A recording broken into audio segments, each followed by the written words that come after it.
I tried so very hard, Max. So very hard.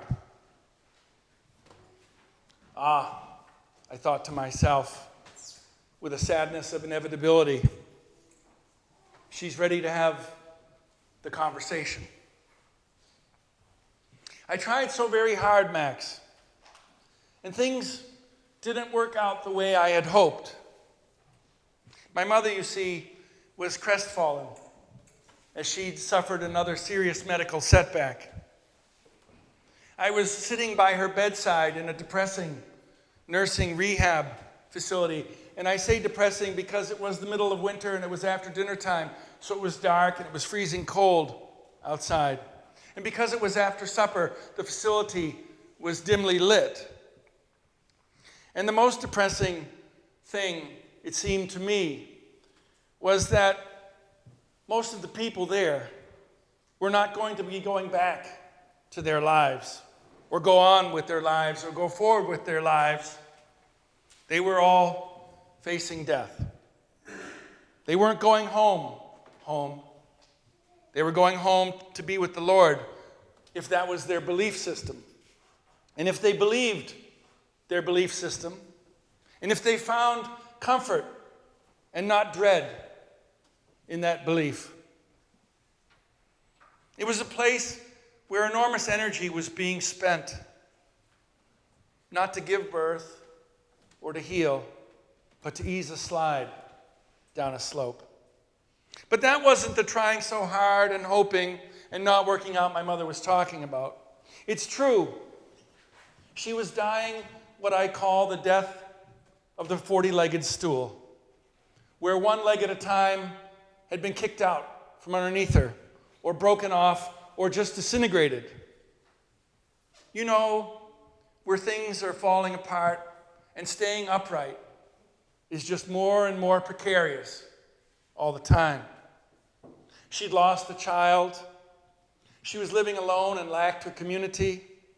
She started to have accidents in her car, so she could no longer drive. Her vision was going, so she could no longer read. And because her vision was going, she lived alone, and then she started to fall. She would fall, she would go to hospital, then to rehab, to home, to fall, to repeat.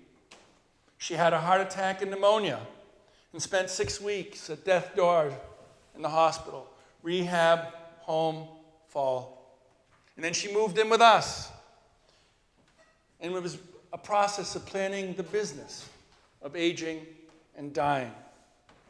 And she was no longer independent physically, but up here and right here, she was enormously independent, fiercely independent. She was no longer isolated, but she was not in control, and I was never sure which hurt her more. She had 2 more falls, which led to a broken hip, into rehab, and she would not be coming home, even though home was not her home.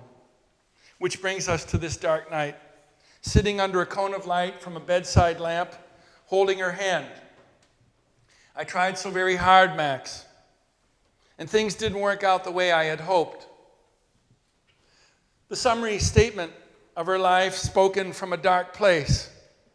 And I could have tried to argue her out of it, but that would have only made matters worse, because then I would have been removing all honesty and transparency from our relationship, and that was all that we had. I could have said, yes, Mom, I know. And while that would be affirming what she said, I don't really know what it felt like to be her, what it lived like to be her, in her trying and hoping and not working out. And I certainly didn't know what it felt like being her lying in that bed. I was going home. And if I said, yes, I know, Mom, it could feel like a rebuke or a recrimination. As in, I know, Mom, as in, I know what you put me through with all your hard trying and big hoping and things not turning out.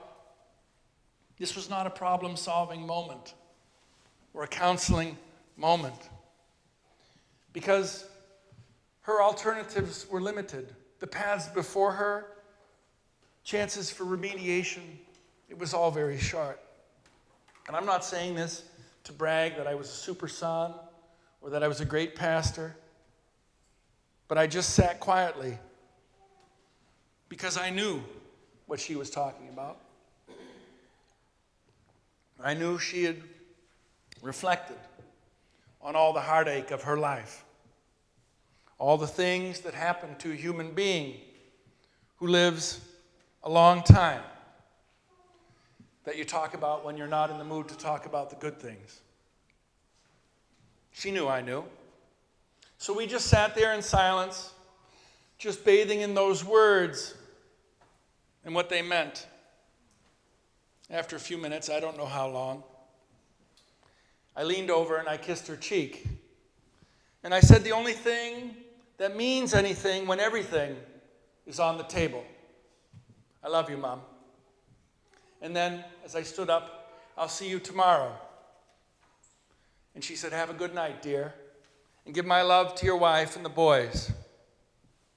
And we never talked about trying and hoping and not working out again, because her appendix burst the next week, and we entered the final 3 weeks where she disconnected from life as we know it, as we live it. She lost track of where she was, or what day and time it was, or what exactly was the matter and what was being done. She mostly slept, which in many ways is a preface to what was about to happen. I would come in and she would tell me that she was still dreaming her dreams, and they were about the trying and the hoping and the not working out, which made me sad. But they were good dreams too. And it finally brought us to the Monday, where there was nothing more to be done that my mother would want done. No more surgeries. She was ready. That's not fair. She was resigned. Actually, that's not fair either. At least she was recognized that there was nothing more she could do to try hard. So I called my sisters, and they came with their spouses and all the grandchildren, and we came to sit vigil with her, to say goodbye and tell her how much we loved her. And frankly, knowing my family, I was prepared to stomp on anyone's toes who brought up all the hoping and trying and not working out in that situation. Leo was there, and he said, I love you, Grandma. I love you too. I told her, I love you, Mom, and I kissed her head, and she said, goodbye, dear. And then I left, because I was tired, so I left my sisters with their kids, and they stayed until 2 a.m, sitting vigil when I went home. And I woke up the next morning, and it was a strange morning, because the first thought was, the hospital didn't call. So I called them. Yes, Mrs. Olmsted's chugging right along. So we got the kids off to school, and I got dressed, and I drove back down to Boston, and I walked into her room at 9 o'clock on the button. I wouldn't exactly call what she was doing chugging along, but she was breathing. So I walked in, and I said, hi, Mom. And I gave her a kiss. And I said, I think it's time for you to go and be with your parents, and with your brothers, and with Uncle Harry, and with your best friend Patty, and with your daughter Kirsten, who you haven't seen in some time. And she breathed in, and she breathed out. Tell them we love them, and we miss them. And her breath slowed. So I waited and watched to see what would happen. I thought last night was great, Mom, that we were all here and everyone had a chance to tell you how much we love you. And her breath slowed even more, so I waited again. Mari, Laura, Leo, and Lucas love you so much, and they're so sad that they're not going to see you anymore for a while. And her breath slowed even more, almost to a stop, so I waited again. And on her next breath, I put my hand on her forehead and said, I want you to know, Mom, that the boys cried themselves to sleep last night about your leaving. And I hugged them and told them you are so proud of them and would be watching over them. And she breathed 3 more times. And then there were no more in-breaths. She'd gone. I looked at the clock on the wall. It was 9:20. I sat back down in my chair and just watched her.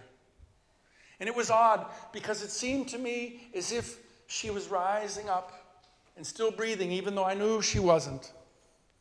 And I could see that she was truly at peace. No more trying or hoping or not working out.